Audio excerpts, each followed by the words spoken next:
and Pinocchio. We're here to talk about games.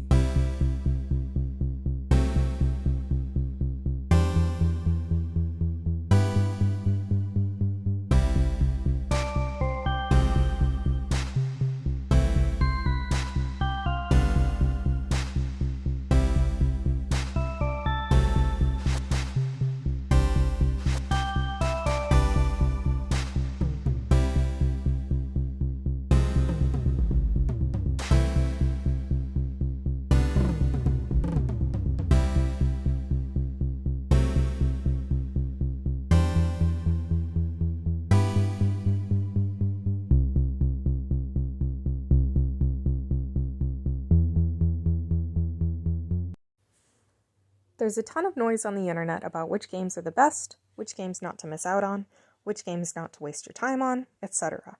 But this won't be a video like that.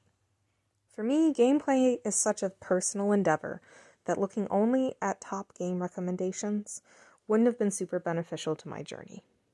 Don't get me wrong, I watched a lot of those top 15 videos, and they are super helpful as a jumping off point. But I noticed that a lot of those videos and lists seem to make a lot of assumptions about skill level. The idea that anyone could just jump into an E-rated game doesn't quite hold true, depending on your background. For some of us, even joining the conversation can be overwhelming.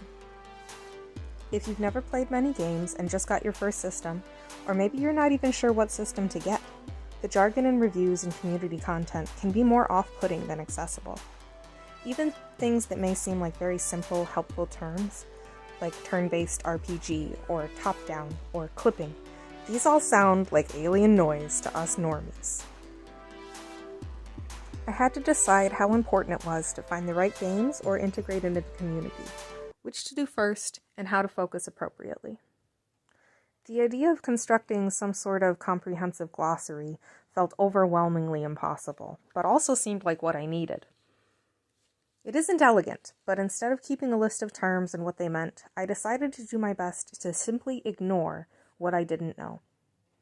I figured if it was a term I didn't know, it wouldn't likely affect my decision about the games, at this stage anyway. I started initially with not much more than titles from Wikipedia, kind of like you would be drawn to book spines in a library. When looking at the game Lumo, the phrase isometric platform game didn't mean a single thing to me. Rather than getting hung up or in the woods trying to understand that term, I looked at aspects of the game that I could identify. I knew I liked the character design. I learned it would involve visual observational puzzles, which is something I'm trying to improve with or practice. I liked that most people's chief complaints about the game were that it wasn't challenging or long enough, likely to be positives in my case. If you already have a basic understanding of gaming terminology, you can likely determine how to navigate your own discovery journey better than I could advise. However, maybe take a moment and ask if your determined preferences could actually be restricting what you can creatively experience. If you're more like me and find all of the lingo a bit much at the start, here's some ways that I navigated that. Sometimes I come across a game review channel that shows great footage of gameplay, but maybe the dialogue goes over my head. Or I'll find the opposite, someone short and sweet that doesn't give away too much, but maybe I don't see quite enough to decide if I like what the majority of the game turns out to be. Sometimes people talking about video games can be very biased or overly critical. I found the best way for me to research was to take in all the info, with minimal spoilers when possible, then use what I understood and was drawn to while making my decision. Different criteria popped up as I did more research. Some titles I've added to my list or collection because I'm interested in appreciating their part in gaming history, or I'm looking for a challenge. Others were picked due to art style, music, and whether or not it made me smile while I was learning about it. Everyone is different, and I think everyone's experience is valid here. Maybe all you play is Stardew Valley, and people say you aren't a gamer, even though you love it and consider it part of your life. Maybe you play a little bit of everything, but have never finished a full playthrough. Maybe you aren't into history, or you even find retro things boring.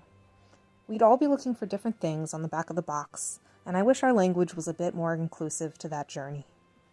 Anyway, that turned into a bit of a rant. The point is, do it, whatever it is, however you have fun doing it, as long as it doesn't hurt anybody else or yourself. Moving on.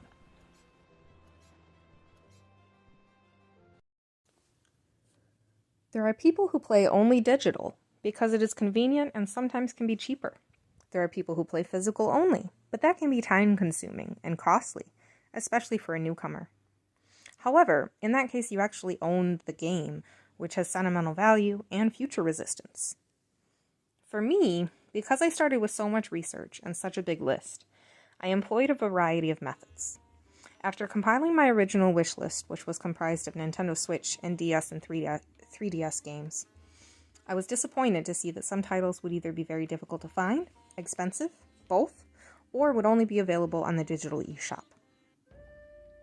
As I was pivoting from that realization, though, I was able to procure several other systems, so it soon felt more than okay to make small compromises to fit more art into my life. And come to find out, more systems opened up a bunch of ways to play games I otherwise may have had to miss out on. More about FOMO later, though. Some brief points about finding games. Some games are remade on new systems. This can sometimes be done in a lazy way with minimal changes or enhancements. Still a good choice if it's a tough title to track down on your system of choice. Others have a lot of differences in tone or music or gameplay. I personally think it can be really fun to compare the differences across systems. Make sure to research which one you're thinking about buying to be sure it won't be a redundancy, but a fun addition to your collection. Sometimes there are accessibility upgrades in newer versions, which can be helpful too.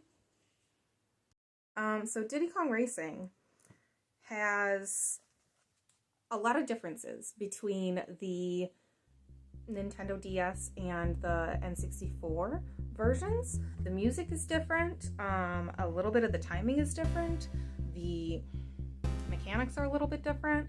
I personally haven't decided which one I like more now. I played the Nintendo 64 version as a kid, and I just now realized that the DS version exists, and I got that, and I'm starting to dig in a little bit. The music in the DS version, I hate it. The N64 definitely has better music. There's a really good YouTube video about that I'll link below, and I completely agree with everything they said. I also got the import of Diddy Kong Racing. I haven't played this yet, so I'm not sure what all the differences are, but I'll post a video later and let you know. SimCity. I used to play the heck out of SimCity on one of my dad's old PC computers, and I don't have any PC games anymore, and I don't have like a good laptop or anything. So when I saw this, I was like, oh my gosh, I can play SimCity again. I haven't played around with this one very much yet, so I can't tell you how many differences there are or anything. So Wave Race on the Game Boy is a completely different game than Wave Race 64. Some games continue their series through different systems, such as Golden Sun or Breath of Fire. Maybe your favorite game has continued on in a new way. Some games are really cheap as imports. If you're having trouble finding a title where you are, or at a reasonable price, maybe look into some foreign releases. I've been able to add some awesome cartridges to my collection, and sometimes you can find full manual translations online. More on imports in another video. Kid Icarus.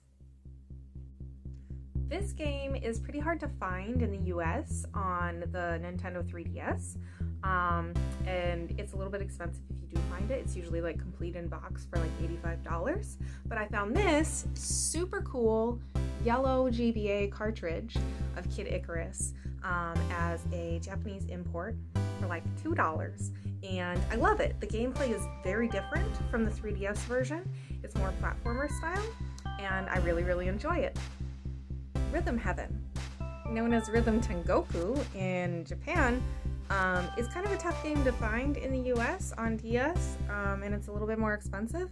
Each of these cartridges only cost me about $2 a piece, and I just imported them, and they play perfectly fine, and I really enjoy them. They might have different songs on these. I haven't done my research on that, so they may have different songs from the US Rhythm Heaven versions.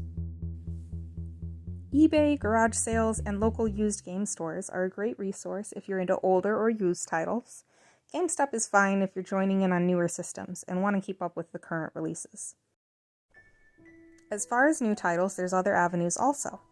A bunch of smaller game publishers have been bringing titles to physical life in the past few years. Here are some I like to purchase from when I can.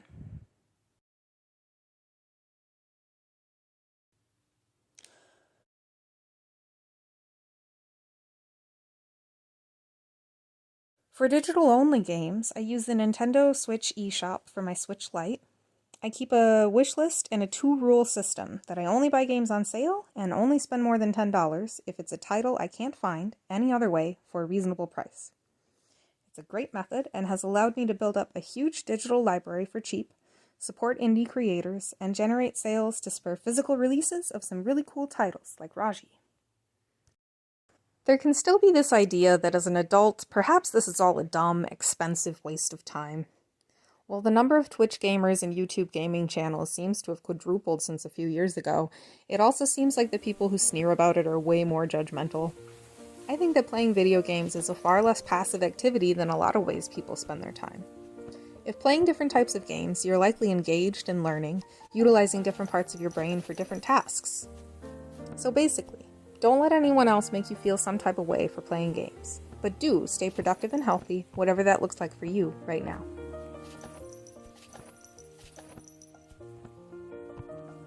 The world moves pretty quickly, and there are new games coming out just about every day.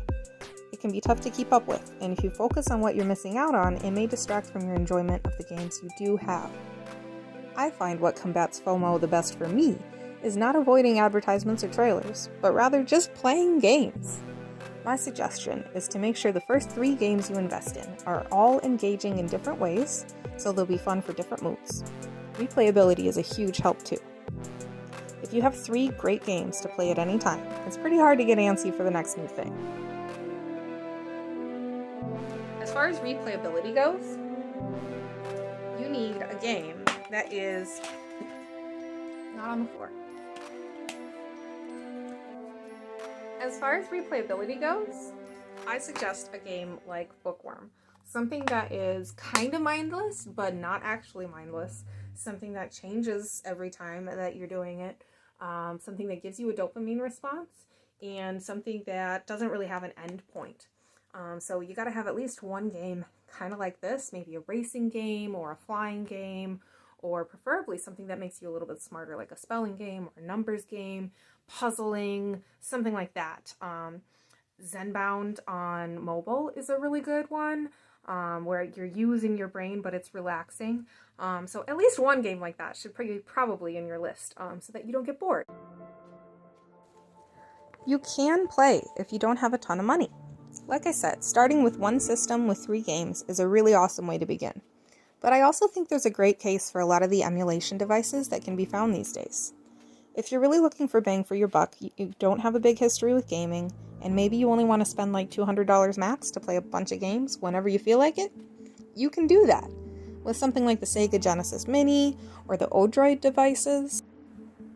If you already have some old games, but perhaps misplaced or lost your systems, there are devices with multiple cartridge slots now. You could get away with a one-size-fits-all. Maybe look at Hyperkin if that's for you. Above all else, my only note for this part is to be safe and smart. Remain informed so you don't get ripped off. Don't exceed limits you set for yourself, dip into savings, or make rash buying choices. Consider your other life priorities, your family, and your needs, because the dopamine rush of game shopping can feel a bit like gambling.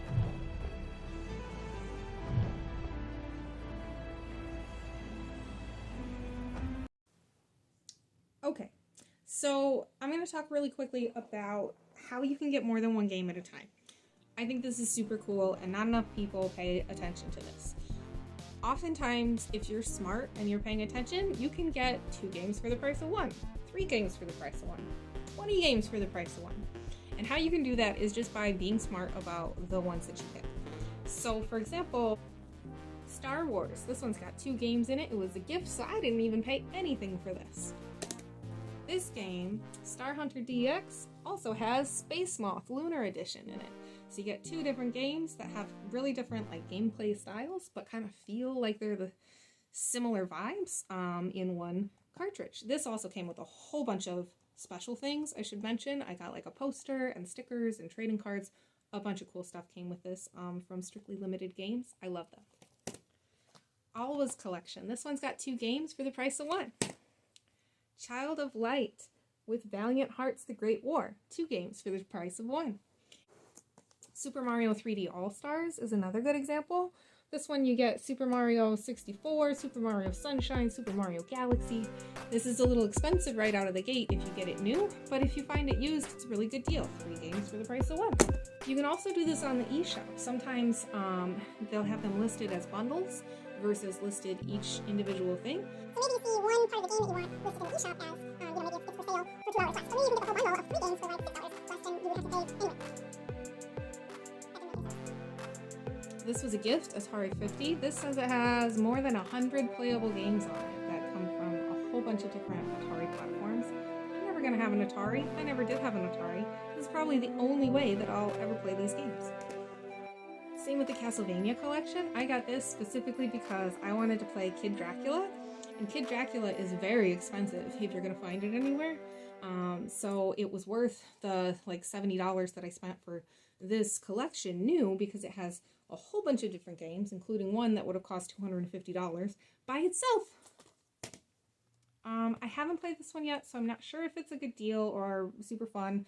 I haven't played any Mega Man games, so this is the Mega Man Legacy Collection. It has 6 games in it. 6 games. So that's a good deal. I think I got this for like $8. Probably not the best Mega Man games. I don't know. I don't care. Subnautica. This has 2 games, Subnautica and the sequel. Games. That's really cool. Ori the Collection. Okay, now one of my friends purchased each of these games individually, and I feel so bad. I'm so sorry. You can get them both together for the price of 1. Appropriate gameplay limits will be different for everybody. Maybe you really enjoy 20 minutes per day of Sudoku, or you only play solitaire while you're on vacation. Maybe you're into tabletop card games, long campaigns that require preparation. Perhaps you only like to play with other people, and it's a rare occasion when groups are over. As for me, I'm using video games to integrate joy, learning, and patience into my life, as well as address trauma, experience art, and learn to relax a bit. That's a lot of goals! So I'm trying to play games for about an hour per day right now. That may seem like a lot to some of you, or not a lot to others. I don't really much care. I plan to increase it as I get more comfortable with the level of visual stimulation and mental engagement. Right now, I'm having a lot of fun and keeping up well with my responsibilities. The overall theme to this video, this channel, and my journey is to be kind and honest with yourself and learn and grow from experiences along the way. That's it. That's how to have fun with video games. Be kind and honest, learn and grow, have experiences. That's all. Bye. See you soon. And when you look at the house, it had that history of imagination and stubbornness and madness. Any of it seems possible.